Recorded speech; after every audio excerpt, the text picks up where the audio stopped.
good morning mates, good morning classmates. So I will be the first reporter from group 7.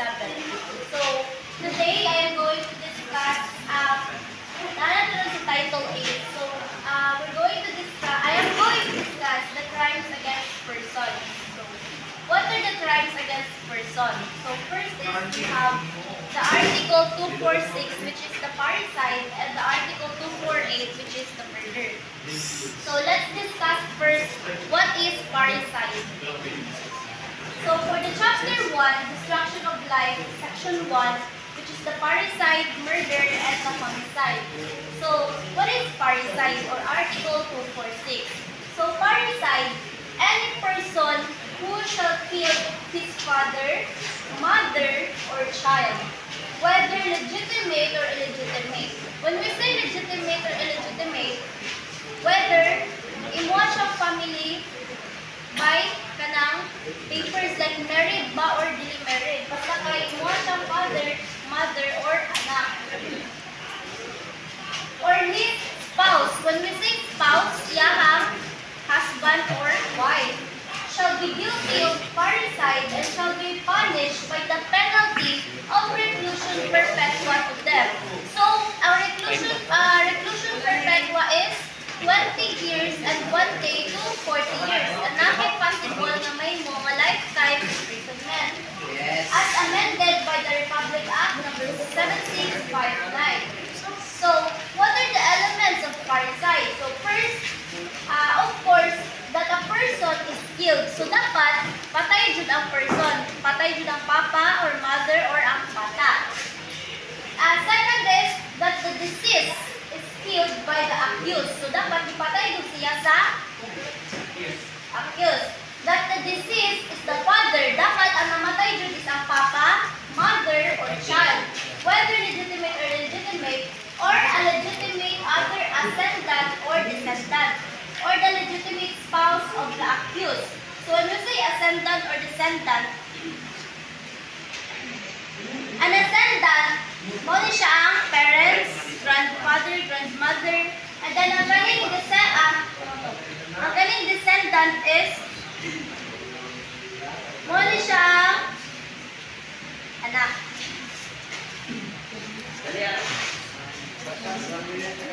So first is, nine elements sa parricide, na po'y essential elements sa parricide. So first is of course, ang relationship niya between sa iyang patay. So dapat should i-identify ang ilahang relationship. Relationship of the offender with the victim is the essential element of this crime. Para ma-identify siya na parricide na iyahang himo kapag patay. So, relationship, pinaka-essential. Ikadua, parents and children are not included in the term ascendants or descendants. Ano man? Because the ascendants and descendants refer to in this article exclude parents and children. Sa diri nga article, walang i-appeal ang parents and children. The law should read or any other ascendants or descendants. This is the correct translation from the Spanish text of Article 246. So, ikatulo, the other ascendant or descendant must be legitimate. When we say legitimate, dapat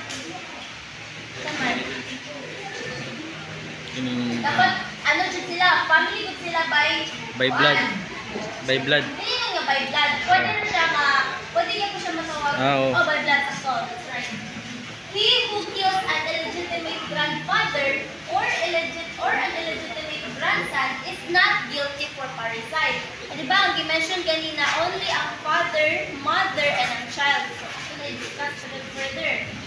So, dili na consider nga parricide if ang imuha mamatay is imuha nga lolo or ang imuha ang illegitimate grandson. But of simple homicide or murder as the case may be. So, pwede nga, dili parricide ang makaso, but pwede siya ka homicide or murder. The term illegitimate embraces all children born out of wedlock. When we say wedlock, kasado. Kasado ang parents aning anak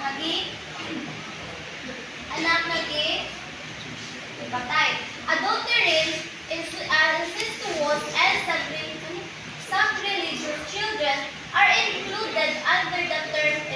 illegitimate. So, timanin na ninyo ha. Ang adultery, incestuous, and sacrilegious. So, wala na kong definition sa basta mo na siya. Ang ika-5 na essential sa elements of parricide, the father, mother, or child may be legitimate or illegitimate. So the law is clear on this point. It says, any person who shall kill his father, mother, or child, whether legitimate or illegitimate, shall be guilty of parricide. Nakita nyo live. If the deceased is either the father, so if ang mamatay is ang patay is ang papa, mother or child of the accused, proof of legitimacy is not required. Ikaw the child should not be less than 3 days old. So, ang gipatay niya nga anak, na child, dili dapat mo less than 3 years old. Like pilay dad, di pa abos. Infanticide na namit. Dili siya mo, dili not be less than 3 years old. Dapat 3 above ang mapatay niya nga child. Pero, if ang mapatay niya nga child is nasa 1 year old, 2 year old, 2 months pa lang, dili na siya matawag ng parricide. Matawag na siya of infanticide. Sakto. Note that Article 246 mentions father, mother, or child. The first two being the ascendants of the latter, meaning the last person mentioned, and the latter being the descendant of the former, whether legitimate or illegitimate. Only relatives by blood may be legitimate or illegitimate. On the other hand, the ascendants or descendants must be legitimate. They, too, must relatives by blood. So, dapat kadugo, George. Therefore, an adopted father or adopted son or father-in-law or son-in-law is not included in this provision for parricide. So, kanang mga nakonect-connect na sa inyong family, baka itong na nagkasal na, then kuan, pero dili po na siya by blood. So, dapat makonsider siya nga parricide. Ang imuha siya na patay nga father, mother, or child, it's by blood, hindi mo siya ka parents or anak. Dili makonsider nga ang parents sa imuha nga uyabor, sa imong partner, or ang anak sa imong dili. Makonsider nga mabilong na siya either sa homicide or sa murder. So, muna siya, only sa relationship blood.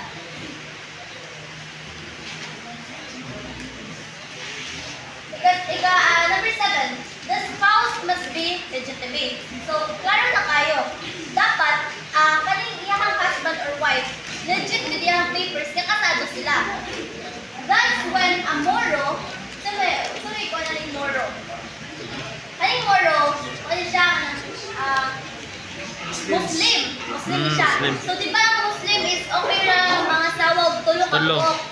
So, if iyang asawa tulong ka buok, then ang iyang ikaduwa o ikatulong nga asawa na patay niya, makonsider pa siya nga parricide?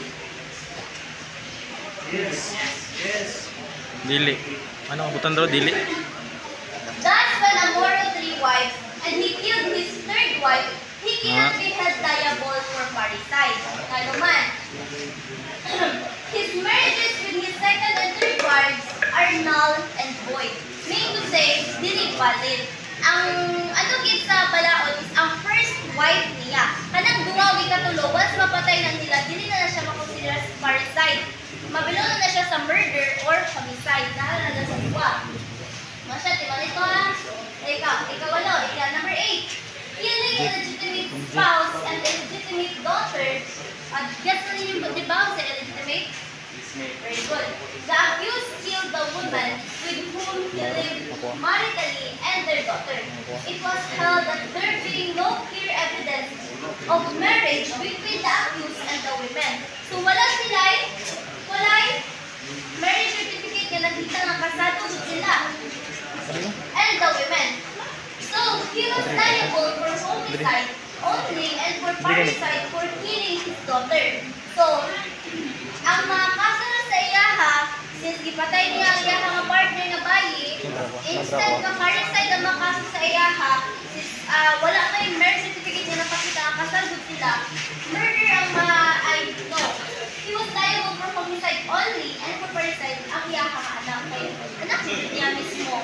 Balag din sila kasado, nakabuo magod sila, then mo magod na anak nila by blood. So, number 9 is, marriages among Muslims or among members of the ethnic cultural communities performed in accordance with their customs, rites, or practices are valid. The next is, relationship must be valid. Wife of victim cannot be convicted of parricide if charged only with murder. So, timali na ka. Dili siya, wife of the victim cannot be convicted. Dili siya makonvicted sa parricide. Ang ma-charge lang niya is only ang murder. However, relationship must be considered aggravating even if not alleged in the information. So, aggravating yan kung na mahatag sa iyaha nga circumstances. 11. Parricide through reckless imprudence. So, when we say reckless imprudence, negligence, dinangag, pagdinangag. The husband who was struggling for the possession of the gun with his children without intent to kill anyone pulled the trigger of the gun, which exploded and hit his wife who was approaching them is guilty of parricide through reckless imprudence. So na if na homicide sa murder, accidentally mo napatay ang tao, na parricide through reckless imprudence. Nga mapatay ni mo yung mga father, mother, or child tungod ra sa imong pagtinangag because of negligence. So, pwede po tayo siya dire. So, ika-13 is parricide by mistake. So, if a person wanted to kill a stranger by mistake, kill his own father, will it be parricide? At tubag dire is yes. But Article 49 applies as regards the proper penalty to be imposed. Consider siya ng parricide, di ba? Ngayon din, if a person wanted to kill a stranger, di ba, nahatag naman yung example last time ni ma'am nga, ang imuhang gusto nga patyon is ang stranger. Pero accidentally, din sa parricide, ang napatay ni mo is, anang nga stranger, imuha din nga papa. So, ma-consider niya po siya ng parricide, kaya imuha na ng papa by blood. Pero, na-rely i-impose sa iya nga penalty, aside sa iyang ibuhat mo na siyang parricide by mistake. So, wala na niya ito. Lahi itong parricide through reckless imprudence nga namatay niya by pagdinangag. Lahi po ni parricide by mistake. Kaya may intention man nga, patso niya ako sa ka-stranger, pero wala na siya na-expect kaya dito papa. The ika-14 is indemnity in parricide cases. So, when we say indemnity, ano siya pag-compensate. A husband who killed his wife was ordered to indemnify, so the-orderan siya nga compensate to his wife's heirs. Sabi wife's heirs. Meaning ang tagapagmanan sa saya nga asawa, meaning ang ilaha nga anak. So, need mo bayad, since napatay naman siya iyaha nga wife, abi or iyang husband, ang need niya mo compensate, indemnify, o mo nga kandidat. Bila man eh? 50,000. 50,000 na? 50,000. So, mana 50,000, ihatag na siya dito sa nabilin ng anak sa ipatay niya ang partner niya. Pero, but in a case where the natural father killed his child, pero, once na yung papagwin, ipatay sa iyang anak, no indemnity was imposed. Kaya wala may laing tagapagmana na nabilin na sa mutaw kung sa ilang anak. Kaya ipatay ako galingon na anak or isa. Wala na indemnity nga ma-impose or wala na compensation nga ma-impose. Considering that the accused as the father is presumptive heir of the deceased.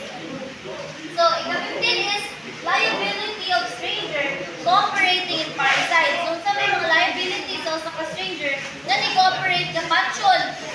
Nga patyon niya ang papa sa imong kuhan anak. A stranger who cooperates and takes part in the commission of the crime of parricide is not guilty of parricide. Hindi siya mag-guilty. Ikaw naman siya ni-cooperate. Mapatay niya nga, abi ang anak or ikaw abi mismo nga anak. Nagpa-cooperate siya hindi siya makasuhan ng parricide.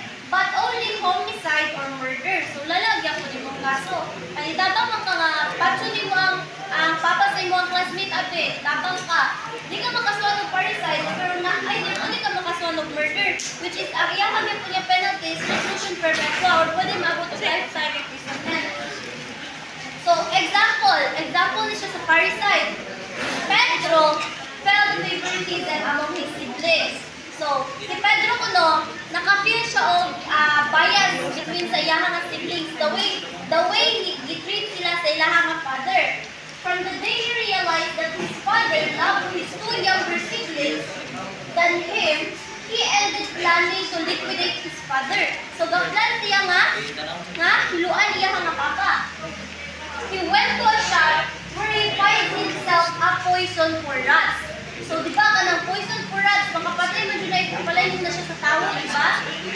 When he got home, he made his father a coffee and poured the poison before while ago. So, yung itimplano gabi ang papa. Iyahang gibutangan og hilo. Kasi may tarong nga anak, mamubuhat anak, tumudra sa jealousy.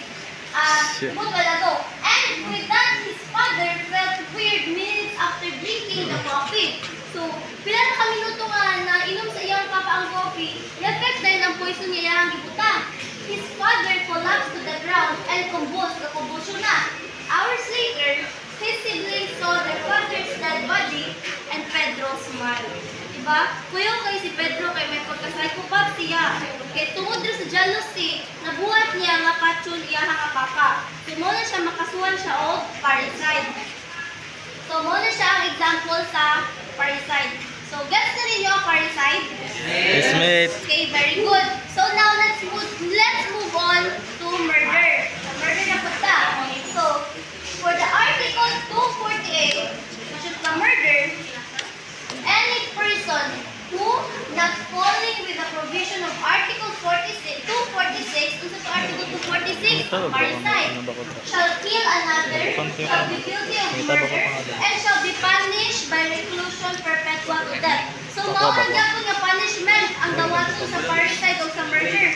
Ang murder, tagaan gyapon ka og reclusion perpetua, which is 20 years and 20 years and 1 day to 40 years, or to death, or for lifetime imprisonment ang matag sa imuha. So, if committed with any of the following attendant circumstances, ang first is with treachery. So, di ba na-discussan naman taon sa ang treachery? Yes, very good. Ha? Talikod magpatay. Treachery ba betrayal? Pero, in regard ni siya sa treachery nga, i-discuss din sa atong klase. Taking advantage of superior strength with the aid of armed men or employing means to weaken the defense or means or person to ensure or afford impunity. So, consider din siya. Because murder. Ikaduha, in consideration of a prize, reward, or promise. Kanang patay ka og tawo tungod ani nga mga linyada, kani mga reward, prize, kanang naingon nila nga kani patali siya, kasi ko kinani nga prize or ta siguro sa patay sila. Hindi siya. By means of inundation, fire, poison, explosion, shipwreck, stranding of a vessel, derailment or assault upon a railroad, fall of an airship, by means of motor vehicles, or with the use of any other means involving great waves and the wind. Now, tala ninyo. Kaupat, on occasion of any of the calamities enumerated in the preceding paragraph, or of an earthquake, eruption of a volcano, destructive cyclone, committed in the circumstances,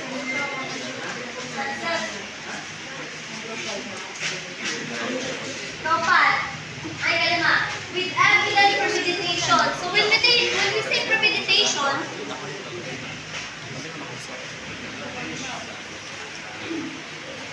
meaning to say na ay